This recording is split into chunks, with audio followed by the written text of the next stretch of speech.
Good evening, fellow educators. Dr. Patton.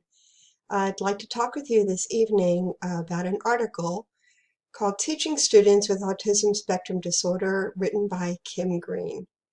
This article is written to support teachers in the general education classroom who are teaching students with ASD. Autism is on the rise. There is question as to whether that's because it's more readily diagnosed, because they've changed the terms, or if it truly is increasing in prevalence. 1 in 68 children are now diagnosed with ASD, boys 5 times more likely than girls to have it. Autism spectrum disorder can cause significant problems with social interactions, emotional connections, communication, behavior, and of course, they can cause learning problems in most of the students.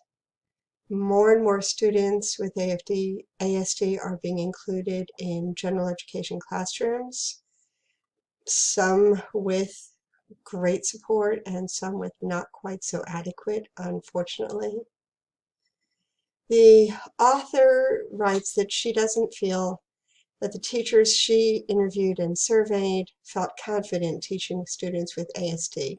They didn't feel they had the proper training, they didn't feel they had the proper support. And unfortunately, the parents of those children don't have confidence in the general education teachers being able to meet the needs of their child with ASD. We need to remember that our students with ASD are unique individuals. We need to look at every single student of ours as a unique creation, imago Dei, created in the image of God. Their strengths, their needs must be met individually.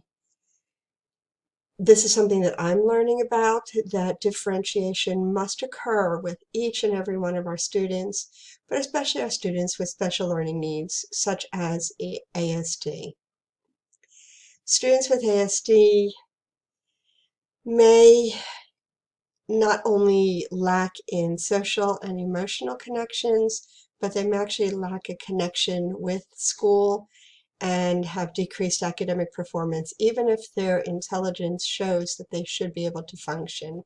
Their ASD is a huge stumbling block to their success. My reaction to this information, I was passionate about this.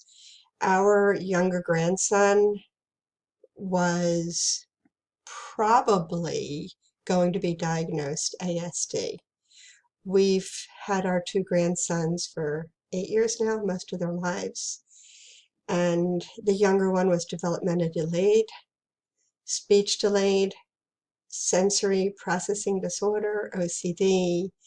He manifested so many indications that the psychiatrists and the team working with him fully expected the diagnosis of ASD as well as attachment disorder. Well, as it turned out, either the Holy Spirit or whatever, he no longer has those diagnoses, but it caused me to do a lot of research. How can we help him? How can we bring him as much as we can and still let him know that he is loved and cherished? And the passage that the Lord gave me at the time was from 1 Peter about being living stones, and the stone, of course, was Yeshua. Jesus was rejected, and yet we've chosen him. He's chosen us, and we're building our lives upon his foundation, and he's building a living spiritual house out of us. And these special students, just like every other one of our students, is a precious, vital part of that construction. And it's so important to remember that he names the stars, he names our kiddos. They're not a label. They are his special gift to us. We need to meet these students where they're at, bring them as far as we can. One way we can do that, especially with our students with ASD, is to integrate sensory activities. I started off being a preschool teacher, and of course that's all multisensory. water play, rice, sand, whatever, lots of manipulatives. And we tend to move away from that with the older grades.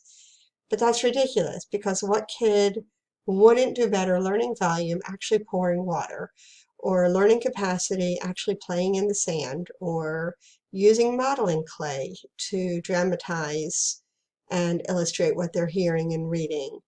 So we need to routinely include these for our ASD students, but it would benefit all of them.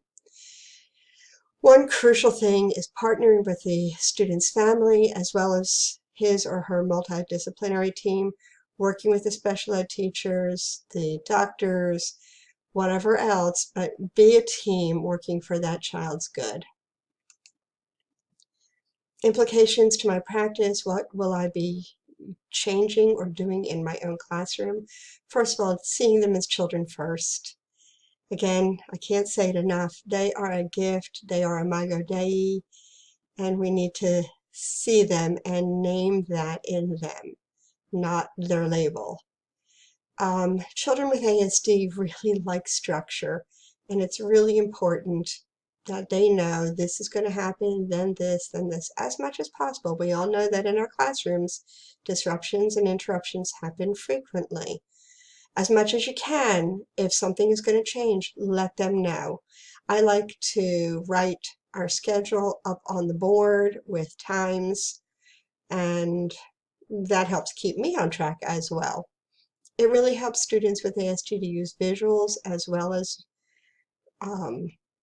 auditory instruction. It just helps reinforce and keep their attention.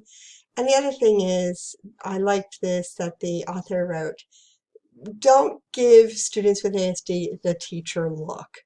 Be direct. Don't assume they know what you're thinking or what your intention is, because they can't necessarily connect with emotions.